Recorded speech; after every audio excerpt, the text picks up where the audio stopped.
Mr. Robinson? Yes. I didn't have time to You have to give us your name. Oh, I'm sorry. My name is Mark Robinson. I live at 4015 Sassafras Court. That's right here in Greensboro. I've lived in Greensboro all my life. I didn't have time to write a fancy speech. I didn't have time to, I didn't have the resource of an English teacher to sit down and write a speech with at school today and be, brought over here or practice or anything. What I really came down here for is this.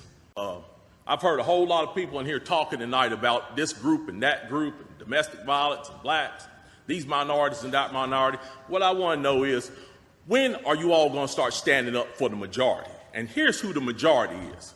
I'm the majority. I'm a law-abiding citizen who's never shot anybody, never committed a serious crime, never committed a felony. I've never done anything like that. But it seems like every time we have one of these shootings, nobody wants to put the blame where it goes, which is at the shooter's feet. You want to put it at my feet.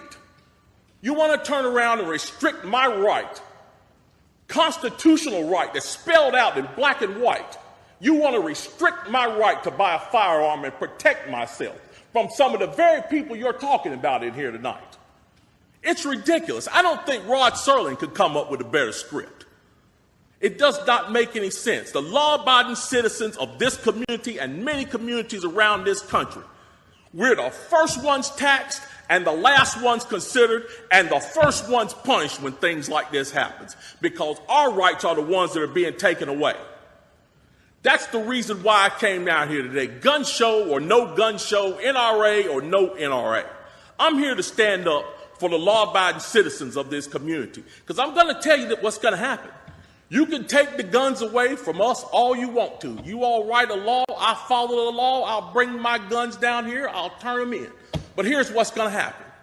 The Crips and the Bloods on the other side of town, they're not going to turn their guns in.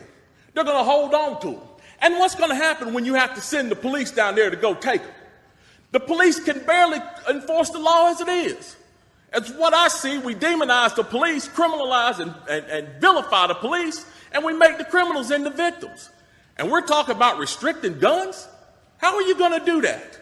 How are you going to do that when the police department's already hamstrung? You're not going to be able to go down here and take these guns from these criminals. So the criminals are going to hold on to their guns. They're still going to have them. They're still going to break in my house, and they're still going to shoot me with them. And guess who's going to be the one that suffers? It's going to be me. Well, I'm here to tell you tonight, it is not going to happen without a fight. And when I say fight, I don't mean shots fired. I don't mean fist thrown. I mean I'm going to come down here to this city council and raise hell just like these loonies from the left do until you listen to the majority of the people in this city. And I am the majority. The majority of the people in this city are law-abiding, and they follow the law, and they want their constitutional right to be able to bear arms. They want to be able to go to the gun show and buy a hunting rifle or a sport rifle. There are no military-grade weapons sold at the gun show. An AR-15 is not a military-grade weapon. Anybody that would go into combat with an AR-15 is a fool. It's a semi-automatic .22 rifle.